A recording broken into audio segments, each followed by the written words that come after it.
उपस्थित हूँ आप सबके सामने। आज इनकी कुंडली लेकर के आया हूँ। इनका नाम है याशिका। 1999 इनका डेट ऑफ बर्थ, भाद्रपद माह में जन्मे। मतलब क्या है, भाद्रपद माह में जन्मे होने से व्यक्ति देखने में सुंदर होगा, और दूसरी बात कि ये मानसिक अपंगता की शिकार है। ऐसा क्यों होता है, आप जरा विचार करके देखिए। तो इनकी कुंडली में लग्न में तो लग्नेश बैठे हैं, और जब लग्नेश मजबूत हो जाए, लग्न बढ़िया बन जाए, तो किसी भी प्रकार की समस्या जो है वो थोड़ी कम हो जाती है।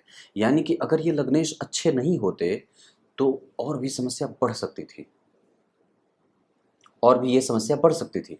क्योंकि गौर करिए, चंद्रमा जो है वो, देखिए एक बड़ी अद्भुत बात बताता हूँ। मानसिक रूप से और मेरुदंड से जितनी भी समस्याएं होती हैं, दिमाग से संबंधित जितनी भी समस्याएं होती हैं, उसके लिए दो ग्रहों का जो है वो कमजोर होना देखा जाता है, जिसमें सबसे ज़्यादा महत्वपूर्ण सबसे पहले नंबर पे चंद्रमा होते हैं। चंद्रमा जो है वो जन्म कुंडली में नीच के बैठे हैं। अब ये कोई कहे कि वो उनका नीचभंग हो जाएगा क्योंकि मंगल बैठे हैं, तो बिल्कुल वो नीचभंग है। तभी व्यक्ति जो है वो आज जैसी भी स्थिति में है, अगर सुदृढ़ है, मजबूत है, अपना काम कर रहा है, तो उसका प्रभाव है। या फिर कॉलेज जाता है, पढ़ता है, दिल्ली में रहता है, अपना काम सारा अच्छे से करता है, वो नीचभंग का प्रभाव है। पर संपूर्णतया क्यों ठीक नहीं है? संपूर्णतया इसलिए ठीक नहीं है क्योंकि चंद्रमा जो है वो शुक्ल पक्ष के सप्तमी तिथि के हैं, और ये होते हैं पापक।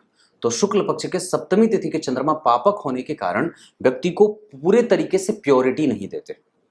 मतलब अब आप बहुत ज्यादा अच्छे नहीं हो सकते, 100% अच्छे नहीं हो सकते।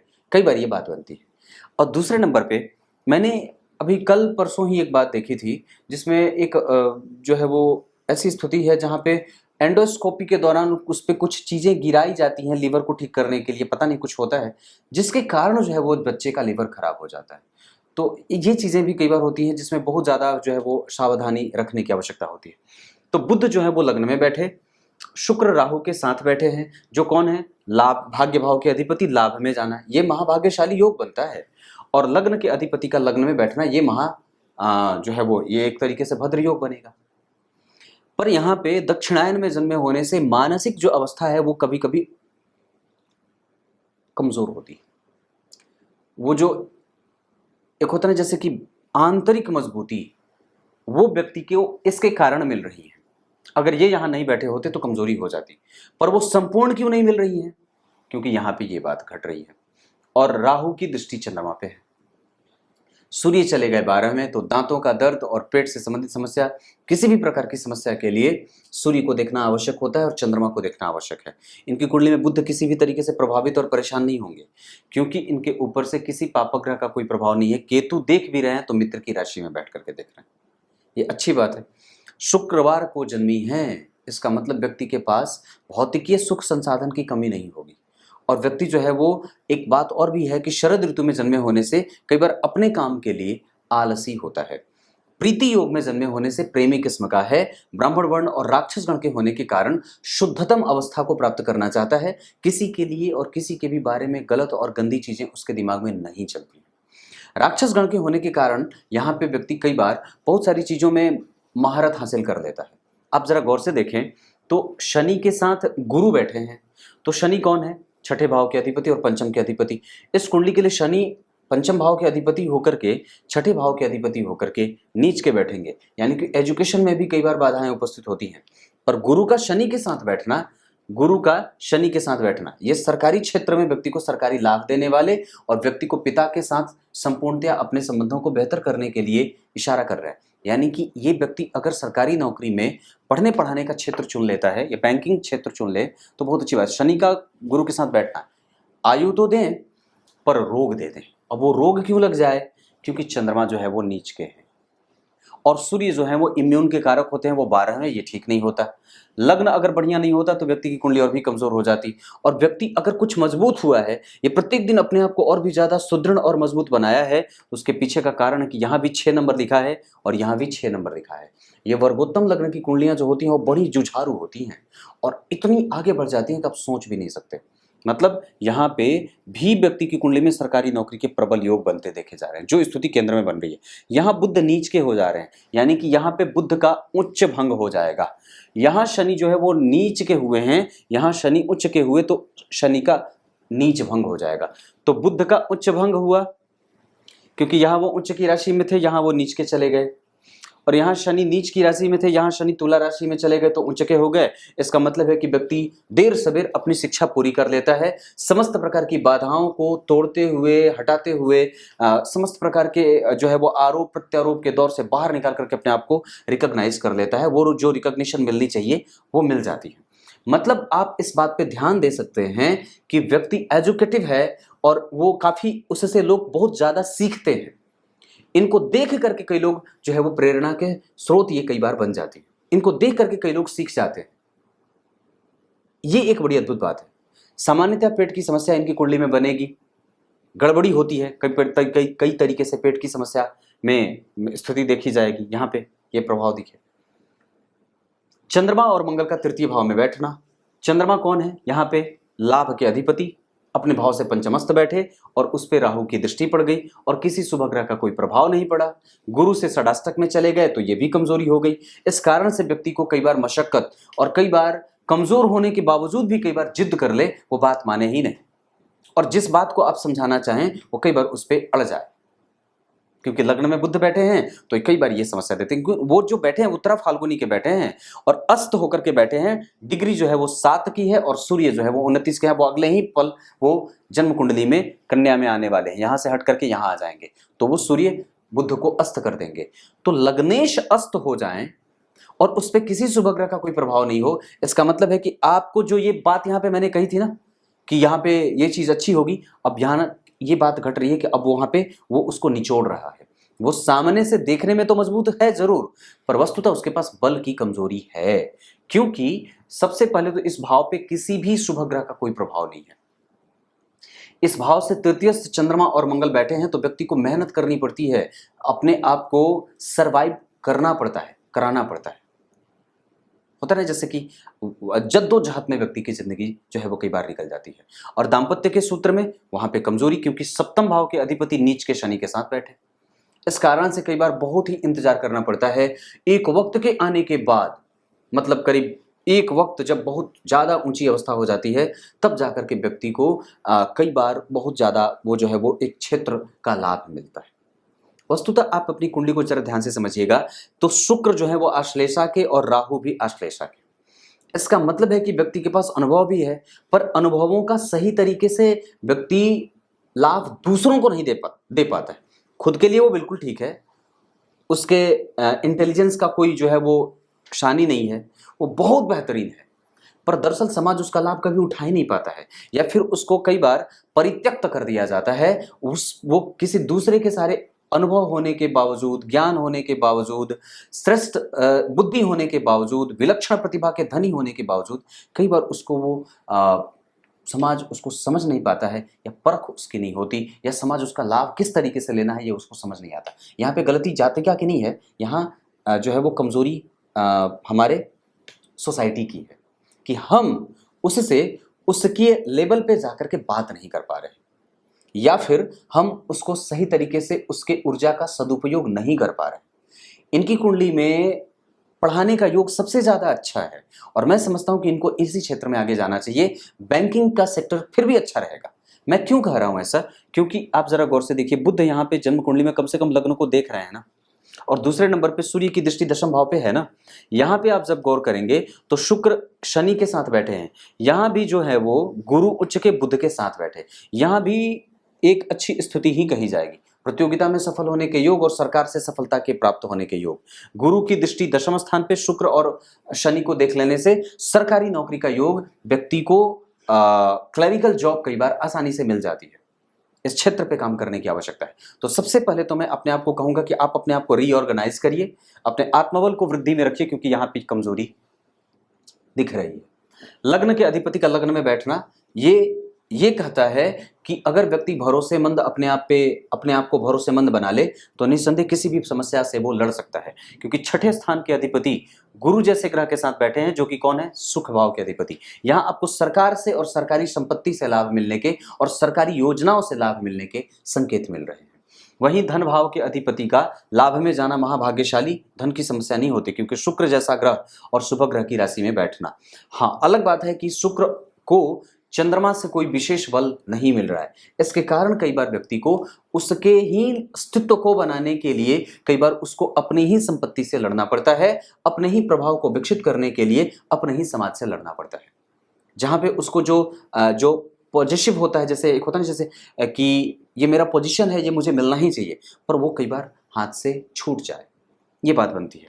तीसरे भाव के अधिपति का यहीं बैठना, ढाढ़स, साहस, बल, पराक्रम, ऑर्गेनाइज करना, मैनेजमेंट, यात्रा में सबल हो जाना, साहस रखना, विपरीत परिस्थिति में ना जाने कहां से बल की प्राप्ति कर लेना, क्रोध में आए तो अचानक से वो जो एक बिजली सी कौंध जाती है और व्यक्ति किसी को भी किसी भी विरोध तक जाने को तैयार होता है, किसी भी हद तक जाने को। तो ये स्थिति यहाँ पे बन रही है। चंद्रमा अगर नीच के नहीं होते, सूर्य अगर 12 में नहीं बैठे होते, बुध अगर अस्त नहीं होते, तो ये कुंडली की रूपरेखा कुछ और भी बन सकती थी। पर एक बात और भी समझने की है, आप जब ध्यान से समझेंगे तो ये इस चीज को मैं आपको अलग चार्ट पे लेके आता हूं। यहां समझिएगा, लग्न में चंद्रमा बैठे हैं D27 चार्ट में बलाबल की स्थिति में, और शुक्र, गुरु और बुध जो है वो वहां पे रोग भाव में जा रहे हैं। जन्म कुंडली का रोगेश जो है वो शुक्र जैसे ग्रह के साथ बैठा है, जो निश्चित रूप से अशुभदायी होता है, यानी कि वहां पे भी कुछ कमजोरी दिख रही है। बुध का रोग भाव में जाना बुध को कमजोर वहां भी बना रहे हैं। इस कारण से कई बार व्यक्ति को जो है वो मानसिक दक्षता नहीं मिल पाती है, और कई बार व्यक्ति अपने ज्ञान का सही प्रभाव नहीं दिखा पाता है। मशक्कत करनी पड़ती है, अंक कम मिलते हैं, और कई बार व्यक्ति दया का पात्र हो जाता है। पर एक बात बताओ, एक बड़ी अद्भुत बात बताता हूं। आपकी कुंडली के दशमांश को देखना जरा, चंद्रमा लग्न में, सूर्य का दशम भाव को देखना, सूर्य का शनि को देखना, और शुक्र का जन्म कुंडली के दशम स्थान में बैठना। ये थोड़ी नहीं, बहुत ज्यादा अच्छी बात है। आप इसी को खाली ध्यान में रख करके आगे बढ़ने का प्रयास करेंगे तो निस्संदेह आप सफल हो जाएंगे। उच्च के गुरु का बुध के साथ बैठना, पंचमेश के साथ, यहाँ देखिए पंचम के अधिपति पंचम के कारक के साथ बैठे हैं, पंचम के अधिपति पंचम के कारक के साथ बैठे हैं। पंचम के अधिपति शनि जन्म कुंडली में, देखिए यहाँ पे गुरु जो है वो उच्च के यहाँ भी हैं, गुरु उच्च के यहाँ भी हैं, और गुरु यहाँ पे अष्टम भाव में जो कि रोग पैदा कर रहे थे। पर यहाँ पे जो पंचम के अधिपति शनि हैं वो गौर करिए, देखिए यहाँ पे उच्च के, पंचमेश उच्च के पंचम भाव में चंद्रमा जैसा ग्रह और गुरु से दृष्ट, तो सरकारी नौकरी के प्रबल योग बन रहे हैं। आपको उस पर फोकस बढ़ाना चाहिए। दान जितना ज्यादा हो सके व्यक्ति से करवाइए। इनकी कुंडली के लिए सबसे ज्यादा शिव जी की पूजा, शिव जी के मंदिर का दर्शन, शिव जी के मंदिर का धोना, और सूर्य के जो 108 नाम है महाभारत के वन पर्व में, उसका स्मरण इनसे करवाते रहना चाहिए।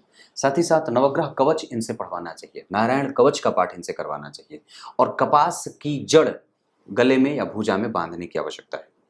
कपास की जड़, अगर ये सारी चीजें करवा लेते हैं, उसके अतिरिक्त मैं आपको एक बात कहूँ, सबसे ज्यादा व्यक्ति को प्राणायाम इनको लाभ कर सकता है। प्राणायाम, अनुलोम विलोम, क्योंकि ज्योतिष के अंतर्गत जो है वो योग, आयुर्वेद, तंत्र, मंत्र, रत्न, यंत्र, पूजा, ये सब उसी के अंतर्गत आते हैं, और इन्हीं सारी शाखाओं से मिलकर के ज्योतिष जैसे महान विद्वत ग्रंथ की रचना हुई है। अगर ये शाखाएं नहीं होती तो कोई भी वृक्ष मजबूती से खड़ा नहीं होता है, उसकी शाखाएं ही उसकी मजबूती और भार वाहन के कारण बनती है। जन्म कुंडली में दाम्पत्य का जो क्षेत्र है वो थोड़ा बहुत कमजोर जरूर है, मैं उसमें जरूर ये बात कमजोर देख रहा हूं, लेकिन आप जरा सप्तम भाव को देखेंगे तो सप्तमेश जो है वो अश्विनी नक्षत्र में बैठे हैं, और वो नीच के शनि के साथ बैठे हैं। तो कोई भी ग्रह जब किसी पापक ग्रह के साथ बैठ जाता है या किसी नीच के ग्रह के साथ बैठ जाता है तो कहीं ना कहीं उसकी कमजोरी हो जाती है। इस कारण से व्यक्ति का डेली बेसिस जो है वो, या डेली रूटीन वो अनियमित हो या गड़बड़ हो, या उसमें कहीं ना कहीं एक रिक्तता होती है, एक कमजोरी देखने को मिल जाती है। यहाँ भी तो नीच के हैं, यहाँ भी तो यहाँ के अधिपति जो सूर्य है वो जन्म कुंडली में वृषभ राशि में अग्नि तत्व के ग्रह होकर के भूमि तत्व की राशि में बैठेंगे तो अलग तरीके की कमजोरी पैदा करेंगे। जो कैसे, तो व्यक्ति के प्रत्येक दिन को वो कमजोर कर रहे हैं, और जब व्यक्ति का प्रत्येक दिन कमजोर होगा तो भविष्य तो कमजोर होना ही है। मतलब मुझे सबसे पहले इस जातिका को यह बताने की आवश्यकता होगी कि व्यक्ति अपने प्रत्येक दिन को सही तरीके से जीना शुरू करे। वो कैसे ठीक हो सकता है? वो सिर्फ और सिर्फ सूर्य की आराधना, अपने प्रत्येक डेली रूटीन को ठीक करिए, समय पे से जागिए, समय पे सोइए, समय पे काम करिए, समय पे सारी चीजें हो जाएं तो व्यक्ति निर्बाध गति से आगे बढ़ जाएगा। कारण यह है कि आपकी कुंडली का सूर्य 12 में है। सूर्य 12 में तो कई बार पिता से टशन हो जाए, दाम्पत्य कमजोर होने लगता है, इमोशनल अटैचमेंट नहीं रहती और व्यक्ति ईगोइस्टिक नेचर का हो जाता है और कई बार वो कड़वा बोलने वाला हो जाता है, दंत रोगी, नेत्र रोगी, मानसिक रोगी हो जाता है, चमड़े से संबंधित समस्याएं हो जाती हैं। ये बात इनको बताया गया था कि बुध इनकी कुंडली में जो है वो चमड़े से संबंधित समस्या पैदा कर रहे हैं, ऐसा नहीं है, ये सूर्य के कारण और चंद्रमा के कारण हो रहा है और वस्तुतः जो है वो आपकी कुंडली में शुक्र राहु के साथ बैठे हैं, इस कारण से भी कई बार ये चीजें होती हैं, ये सारी चीजें बनती हैं।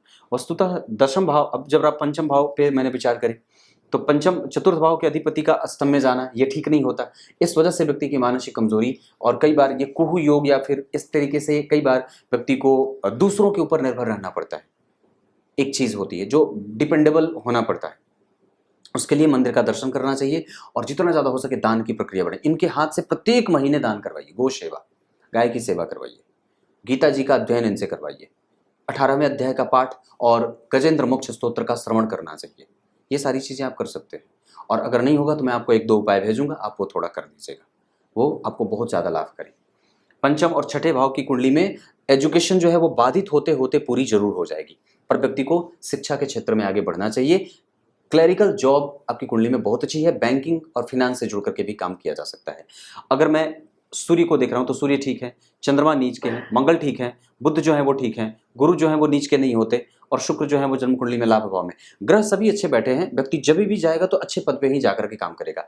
तो आप अगर कुछ अच्छे पोस्ट के लिए भी अगर तैयारी करना चाहती हैं तो निसंदेह कर दीजिएगा, क्योंकि सूर्य यहाँ भी दशम भाव से संबंध बना रहे हैं, यहाँ पे भी शनि जो है वो जन्म कुंडली में कहीं ना कहीं देख रहे हैं, शनि की दृष्टि है दशम भाव पे, तो सरकारी नौकरी के योग प्रबल हैं और आपको बिना किसी कमजोरी के आगे बढ़ने की आवश्यकता है और निश्चित रूप से वो है भी। सप्तम भाव के अधिपति का अष्टम में जाना ये ठीक नहीं होता। न अष्टम भाव के अधिपति का जन्म कुंडली में तृतीय में जाना विपरीत राजयोग बने और कई बार व्यक्ति को छोटे भाई बहनों से लाभ तो मिलता है, पर हमें जो है वो मेहनत बहुत ज्यादा करनी पड़ती है। अपने कुल देवता की पूजा करनी चाहिए, इनसे दिया जला करके कुल देवता को स्मृत करने का प्रयास करवाइए, स्मरण करवाइए कुल देवता का इनसे।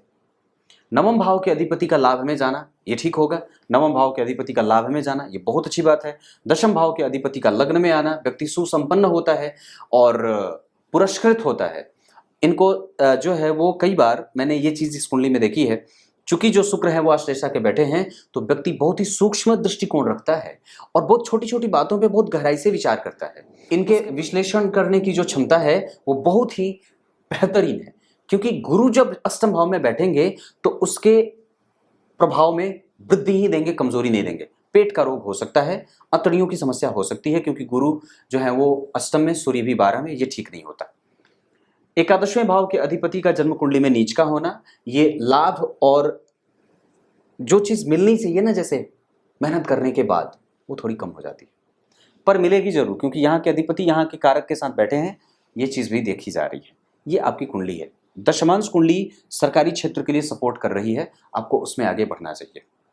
अगर आप बल के आधार पर देखें तो कोई भी ग्रह आपकी कुंडली में षडबल में कमजोर नहीं है और सारे ग्रहों के पास बल है, मतलब ये कुंडली आगे बढ़ेगी जरूर, ये कुंडली आगे बढ़ेगी जरूर, बस जो चीज मैं भेज रहा हूं आप उसे कर देना। दशमांश कुंडली भी अगर देखी मैंने या बाकी की चीजें अगर देख रहा हूं तो आपकी कुंडली में गुरु का बल ठीक है, शुक्र का बल ठीक है, चंद्रमा का बल ठीक है, शनि का बल ठीक है, मंगल का बल ठीक है। ये सारे ग्रह की जो दशाएं हैं वो आपकी कुंडली में लाभदायक ही हैं। ये व्यक्ति प्रत्येक दिन प्रोग्रेस में है और प्रत्येक दिन मजबूती से आगे बढ़ रहा है। हमें बस इस पे भरोसा करने की आवश्यकता है और किसी भी तरीके से संदेह नहीं करना। बुद्ध की स्तुति है, मैं उपाय आपको सारे भेज रहा हूं, आप वो करिए और उसके बाद चीजें ठीक होंगी। चंद्रमा और मंगल कमजोर होंगे, थोड़े बहुत अशुभ होते हैं इस कुंडली के लिए। बुद्ध जो है वो जन्म कुंडली में अच्छे होंगे, शुक्र अच्छे नहीं होते पर फिर भी वो परिणाम देंगे बढ़िया, क्योंकि लाभ भाव में बैठे हैं और शुभ ग्रह की राशि में बैठे हैं। शुक्र राहु का संग खोजते हैं, वो उनको मिला हुआ है। राहु आपकी कुंडली में जो है वो सामान्यतः तटस्थ होकर के परिणाम करेगा, लेकिन होगा वो शुभदायी ही, वो गलत और गंदा आपको नहीं बनाएगा और नहीं गलत और निंदनीय कृत्य करने देगा। ठीक उसी तरीके से गुरु जो है आपकी कुंडली में कमजोर होते हैं, सप्तमेश होते हैं, लेकिन वो कहीं ना कहीं मारक भी हो जाते हैं इस कारण से, और नीच के ग्रह के साथ बैठे हैं अष्टम में, तो अशुभता का लक्षण वो दिखा रहे हैं। पर वो सामान्यतः पेट के रोग तक ही उनकी प्रभाव की स्थिति कमजोर होती है और अंकों के कम मिलने के संकेत मिलते हैं।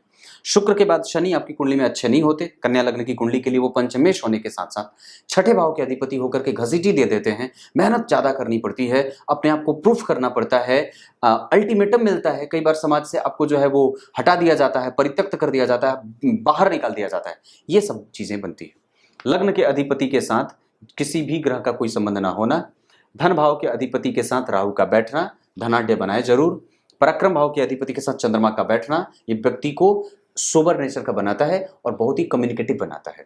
चतुर्थ भाव के अधिपति का संबंध शनि के साथ बैठेगा तो कहीं ना कहीं व्यक्ति सरकारी क्षेत्र से लाभ प्राप्त कर लेगा।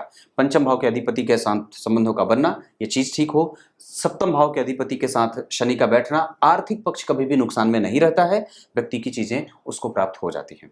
अष्टम भाव के अधिपति का विपरीत राजयोग बनाना, ये सारी चीजें मैंने बताई। तो ये आपकी कुंडली है। अब इसको और भी थोड़े से गहराई से समझने का प्रयास करते हैं। भाग्य भाव के अधिपति का लाभ में जाना अच्छाई का संकेत होगा, और पंचम भाव के अधिपति और नवम भाव के अधिपति का संबंध केंद्र का बन रहा है, शनि और शुक्र केंद्र में है, इसे अच्छा कहा जाएगा।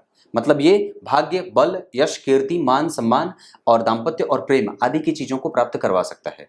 लग्न के अधिपति लग्न में बैठे, ये एक बेहतरीन उदाहरण हो सकता है। और बुध जो है वो आपकी कुंडली में बेहतरीन बैठे हैं, तो आपके पास आत्मबल भी है, उसको कमजोर मैं नहीं देख रहा। आप कभी भी अपने ऊपर संदेह मत करिएगा, बस इतनी सी बात है। जितनी भी चीजें बता रहा हूं वो उसे बस कर दीजिएगा। तब तक के लिए बहुत बहुत नमस्कार।